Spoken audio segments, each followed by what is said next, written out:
We are now live. Okay, we are back live Friday afternoon. I'm glad another connection.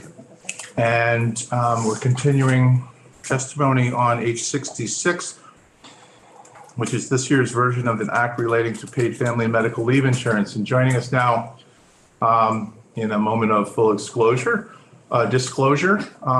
with my son's boss.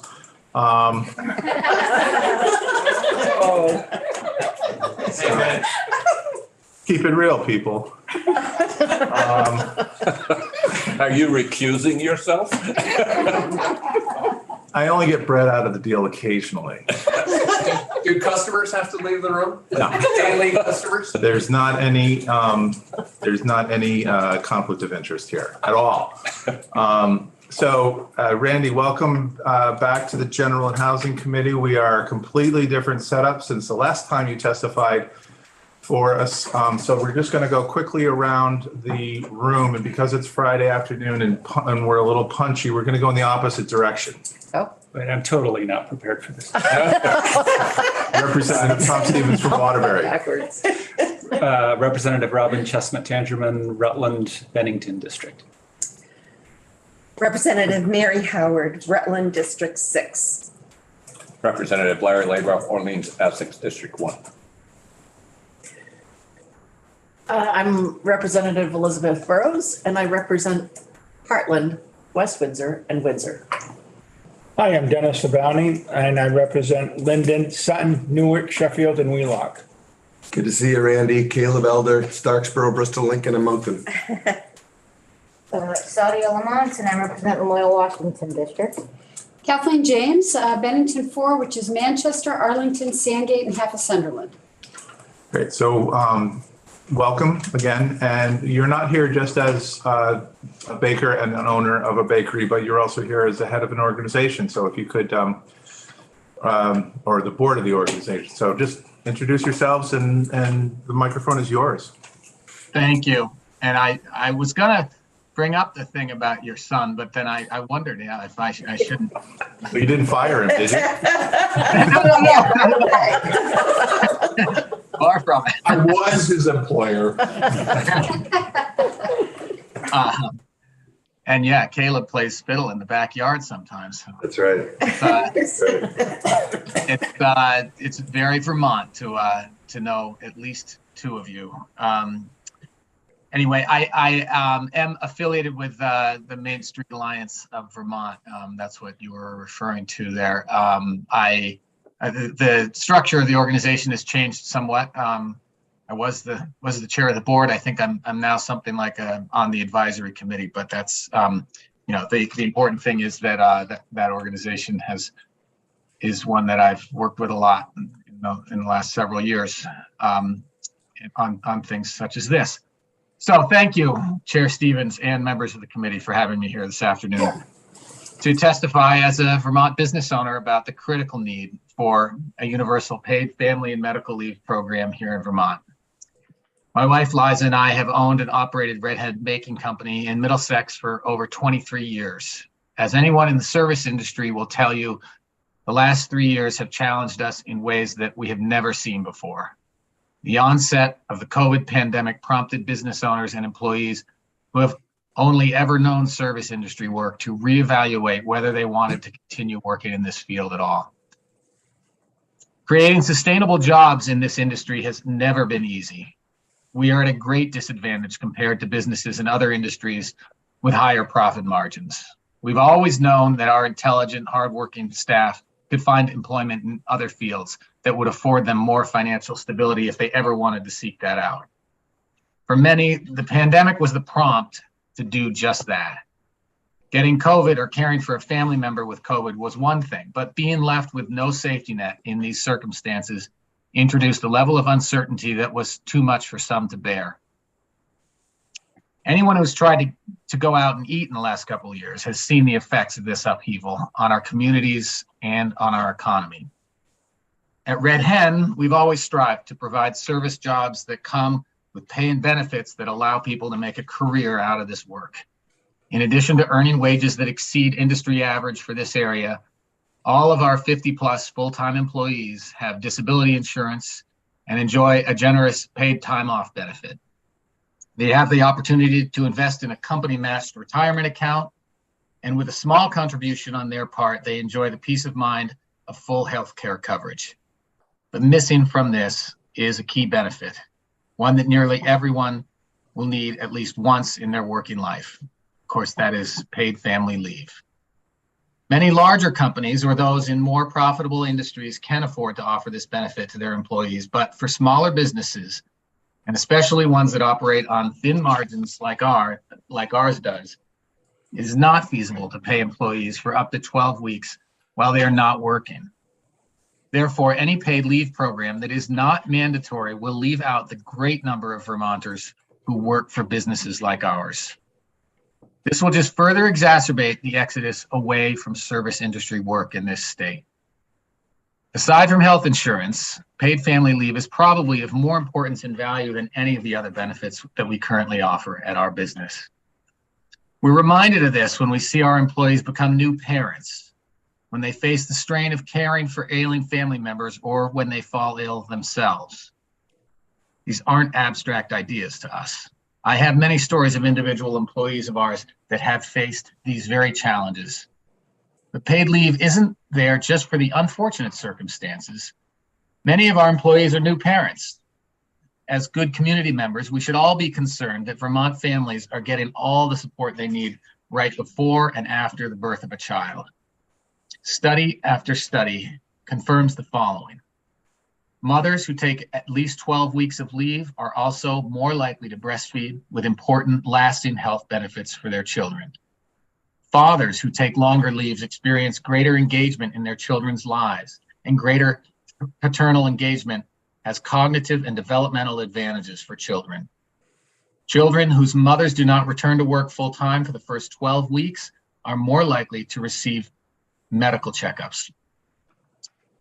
For new birth mothers, having less than 12 weeks of family leave is associated with increased symptoms of postpartum depression. People who have paid leave recover more quickly from injuries and have a reduced risk of developing chronic issues. Each of these benefits is even more critical for people in lower and middle income brackets. Without the support of paid family leave, it is much harder to break out of the cycle of poverty. When viewed in this light, it becomes clear that a paid family leave program could go a long way towards addressing income inequality in this state. It's also simply good business. Age 66 will improve the well-being of our families, our small businesses, and Vermont's entire economy. Thank you for your hard work. I urge you to advance this bill as quickly as possible. Thank you, Randy. And if you could send if you have that on an electronic version, to send to us so that we can post that would be appreciated.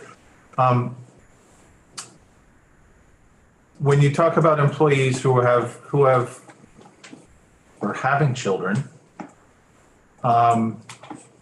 old people like me aren't in that boat anymore. I was, obviously, but what are you finding when it comes to, in terms of your business?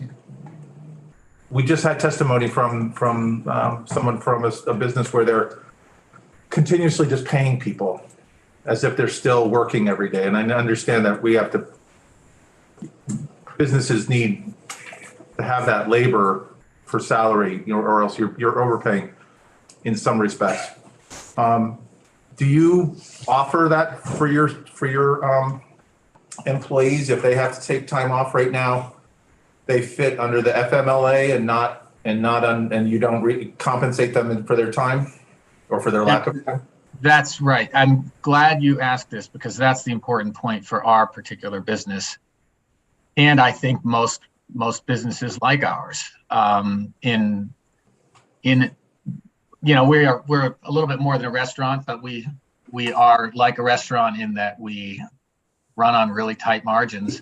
And cash flow is always tight. And so that, to me, is the big thing about a paid leave program administered by and paid for entirely by the employer. It's a huge outlay. And so kudos to any of these businesses that are currently doing it. This isn't about us versus them. but it is about trying to get us all on a level playing field. And so we're not able to afford it. Frankly, it's the other benefits that I described, healthcare, of course, being the big one, paid time off being another significant one for us, and a number of other things. Those are expenses you can predict. They're not cheap, but you can build that into a budget pretty easily. It's a lot harder with something like paid family leave. We are, a bakery. I mean, to me, the definition of our bakery, at least, has always been that we're making everything every day. We're here every day. It's always fresh. And so if we don't have somebody here, if we're missing somebody, they have to be replaced, because we got to get the bread's got to get out. The pastry's got to get made, what have you. So that means that we're not just paying the person's wage when they're not here, and we're losing their productivity, but we're also having to replace them and pay someone else to do it, and the training that goes along with that. So that's why it's really something that we've found it to be impossible to conceive of. It would. I want to emphasize that even if this benefit, if this bill becomes law and we see employees taking the 12 weeks that I hope we see, we'll still have to figure out how to cover for them, and it's going to be a certain burden and expense, but at least one that's manageable. Question from Representative James. Yeah, a comment and a question. I'd love to hear your thoughts as a small business owner that offers a lot of, I think, very competitive benefits to your employees, everyone that you can afford to offer. And when I think about our Vermont landscape right now, I think about how patchwork and inequitable it feels to me. If you're someone who's fortunate enough to work for a larger company that can afford to offer paid leave, paid time off, lucky you, and if you work for the majority of Vermont businesses that are much, much smaller and may not be able to afford that benefit, I guess what I'm trying to get you to comment a little bit more on is, to me, it seems like offering a mandatory universal program that's spread across the entire risk pool levels that competitive playing field for employers. Because then you're not competing against, bigger companies that can offer 2 weeks paid or whatever. So could you talk a little bit more about what you see as a benefit to you in competing against other small businesses? Yeah, I think that is really our workforce. Yeah, that's the key. That's the key thing to me. As I said, I think in my testimony that I consider us at somewhat of a disadvantage anyway. And it's really, I started this business because I was a baker. I still identify myself as a baker. And but I also have grown into being a business owner in the last 23 years. But part of that, my goal has been to create jobs in a baking business that are more like, have some of the benefits that are normally only associated with, I guess, white collar jobs, for lack of a better term, most of the time. And, but we're not always able to do that. I mean, we are still in the food business, and it's a business with tight margins, and there's a real limit to how much we can charge for a loaf of bread, a sandwich, a cup of coffee, and all that. So when it comes to something like this, we are at a real disadvantage to larger businesses, and we've seen employees decide that they need to move on. Fortunately, we have not had as much turnover as I know a lot of other restaurants in the state have in the last few years. And I would say that that's because, in large part, that's probably because we do have a good list of benefits that are unusual in our industry. So if you're somebody who really does love this work and wants to be doing this, there probably aren't too many other options that provide the kinds of benefits that we do. But at the same time, we've seen it many times where new parents or people dealing with aging parents. We have somebody juggling that right now. Their parents are going to be needing to go into a nursing home. And, she's somebody who actually worked for the state at one time. As a business owner, I wonder at one point, is she going to say, well, geez, maybe I need to have another job like I used to have that would cover me for the kind of situation that I'm facing right now. Thanks. You all set? Yeah, good, yeah.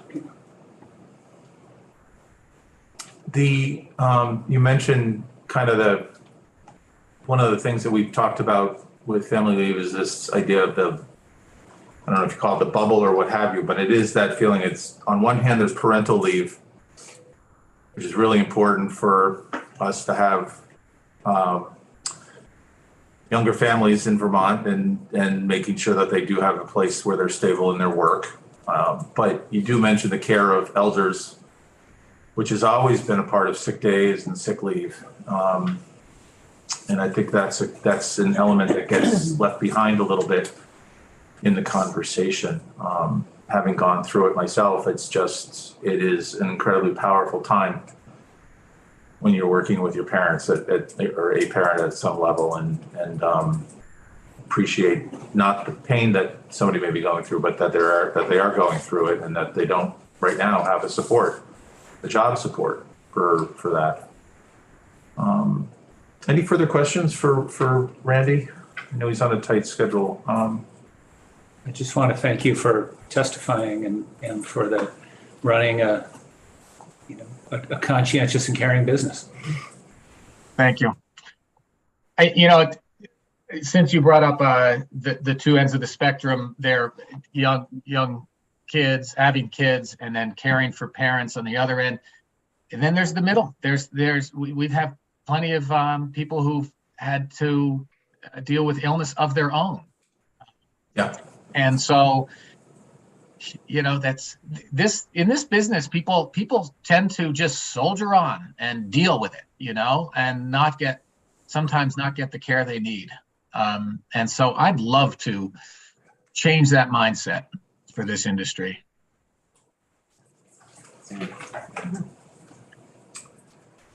Okay. Thank you very much, Randy. Good to see you, at least in 2D. Thank you. Thank you. Thank you very much. Take good care.